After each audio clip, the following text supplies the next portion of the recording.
Come on now you guys, concentrate. প্রথম shot, এক ভদ্র মহিলা, মাঝ বয়সী, কিন্তু দেখলে বোঝা যায় যে একসময় ডাকসাইটি সুন্দরী ছিলেন। সামনে মোমবাতি জ্বলছে, আমরা একটা স্লো ট্র্যাক ফরওয়ার্ড করছি তার উপরে, একেবারে পিন ড্রপ সাইলেন্স, বুঝলি? তার মধ্যে মহিলা একভাবে মোমের দিকে তাকিয়ে বসে আছেন। হঠাৎ বলে উঠলেন, এই সব কিছুর পেছনে একটাই কারণ, তোমার পর্বত প্রমাণ ইগো।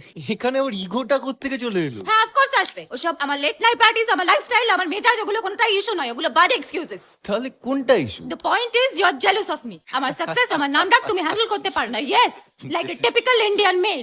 মানে তুমি সিরিয়াসলি বলছো যে এগুলো আমার কাছে খুব কাম্য? হ্যাঁ আমার মনে হয় রেস্তোরাঁয় গেলে সব কটা মাথা তোমার দিকে ঘুরুক, সেটা তুমিও চাও। মেঘলা দিনে সানগ্লাস পরে অটোগ্রাফ দিতে তুমিও চাও, আর হলো হিট হতে তুমিও চাও। যত আর্ট ফিল্মে শুকনো হ্যাঁ, চাষি আর কিন্তু কবি যেটা হয়ে চাই না সেটা হলো এই গ্রামে গ্রামে গিয়ে মাচা বেঁধে শিয়াল কুকুরের সামনে খেলতে। বেস্ট ক্লাইম্যাক্স, এখনো অব্দি আমার করা শ্রেষ্ঠ ক্লাইম্যাক্স। উফ, ভাবতে পারছি না। টিনাদি, আমি খুব ভালো আছি। ভালো থাকার অভিনয় করতে করতে একসময় কখন যে ভালো থাকতে আরম্ভ করেছি সত্যি, কিন্তু তুমি থাকলে দীপু জীবনটা সত্যি অন্যরকম হতে পারত।